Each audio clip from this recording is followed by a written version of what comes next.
Breathe out. You've lost again.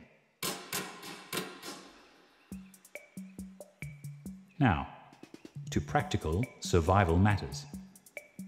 Should you find yourself in a falling elevator, the best action to take is to lie face down on the floor and try to spread yourself as flat and as wide as you can.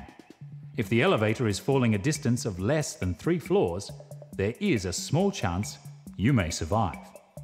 You may misplace some of your reason in the dark on the way down. You know you're fucked when you find yourself looking at the last 4 pieces of pasta on your plate, feeling sorry for them and wondering what it must mean existentially to be abandoned. So you force them down your throat out of superstition, or because you're stupid, or because you're traumatized. You realize you can still feel the same pain you poured into some rock song in your living room going on 2.5 years ago, and it's still real and translatable into every traumatic moment since. In fact, you can even feel yourself walking down the street in April to the imaginary soundtrack of what you are listening to.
I stood at your side, transfixed.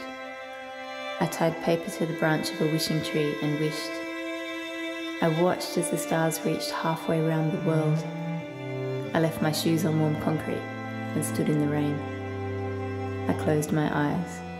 I watched you. I stumbled in the dark. I counted days. I counted numbers, people. I held my breath. I thought of my life 6.7 billion times over. And then just like that, it was gone.